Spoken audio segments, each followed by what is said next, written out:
Well, we've just come out of Edward Crutchley. I'm joined by the fabulous Paul McLauchlan from the Irish Examiner. I hope I didn't butcher that. I'm so sorry, Paul.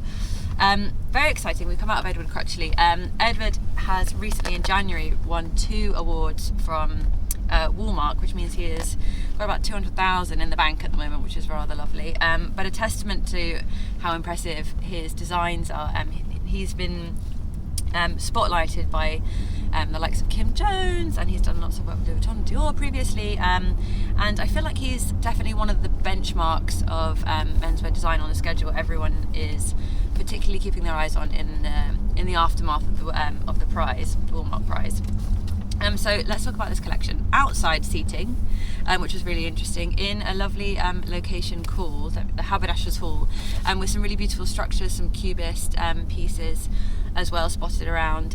But this collection was all about nostalgia without being nostalgic. And so when we think of Edward Crutchley, personally, I often think of his like really rich historical references, all the wide resources that he pulls from, the wonderful textures, the wonderful places, but this time was much more close to home, and we were actually looking at Britain and nostalgia in Britain. And there's a wonderful reference for Britain aghast at IKEA's Chuck Out Your Chintz TV commercial. And if you've seen the TV commercial, it's pretty hilarious. It's lots of housewives in the 80s kind of throwing out all their florals and ripping the curtains from the ceiling and throwing it into this IKEA bin, and it's all about taking off that kind of naff chintz and replacing it with a modern interiors. And so this lovely naff chintz appears throughout the collection on beautiful silken shirts, wonderful headpieces by Stephen Jones, and I wouldn't say naff, but there was definitely the border of bad taste, which comes with that almost 80s yuppie aesthetic. And in the first section, certainly there was these wonderful kind of 9 to 5 Lily Tomlin looks with pencil skirts and long line blazers, big bouffant hair, and that for me was probably the highlight of the collection. These really wonderful women's wear looks. I should say that it's the second co-ed show, I believe, and some of the wonderful suiting, long line suiting with brilliant bow earrings and the Christian Louboutin shoes as per usual, and were really strong. And I felt just oozed this luxury that you often get with Crutchley, but I thought particularly in this collection, as opposed to previous, it was just oozing really beautiful luxury. And he was saying backstage that he wants it to look expensive because it is expensive, and you want to know what you're paying, you want to get what you're paying for. But I love that little awkwardness of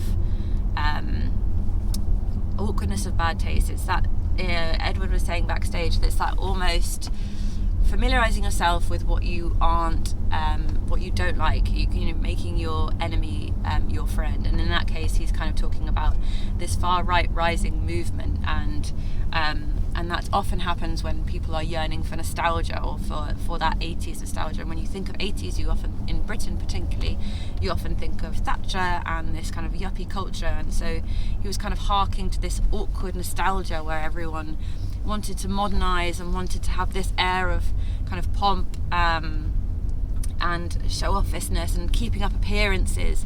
And so I think it's really interesting to be targeting something that's a little bourgeoisie, would you say? What did you think, Paul?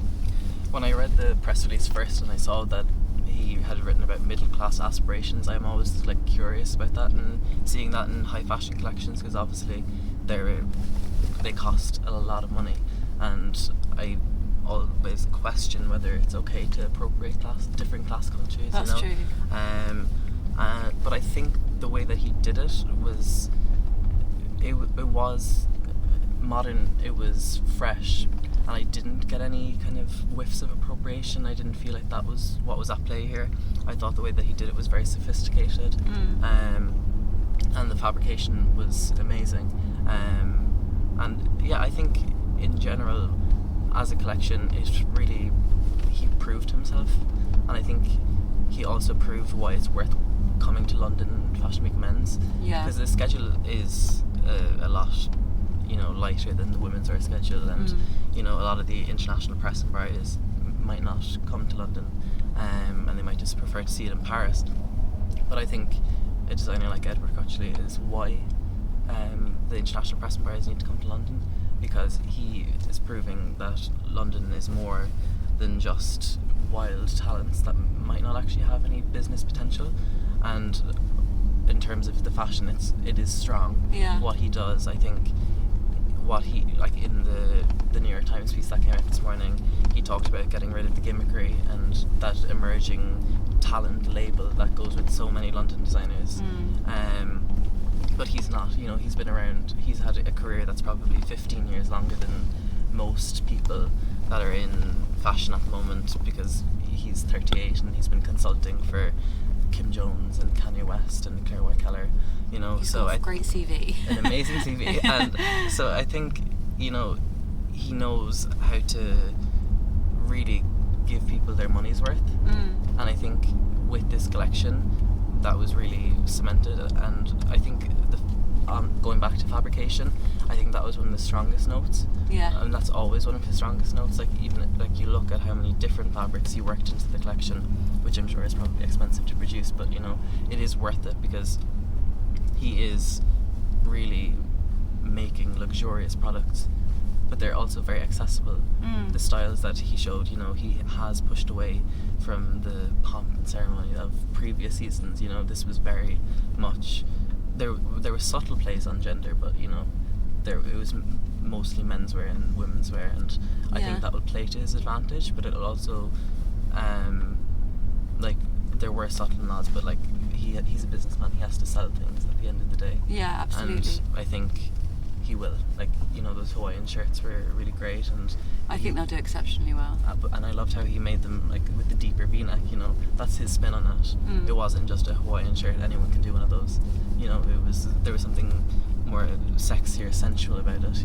Yeah, absolutely. It's interesting you talk about that sexy, because I think also when you think of these kind of 80s kind of housewives or men kind of dressing for the office or dressing to show off or have that flair, there's kind of a closeted sexuality there that often comes through, and I think Crutchley always does a little bit of provocation, but I think you're quite right when you say that it's in this instance it's a slightly lower V, and it's subtle.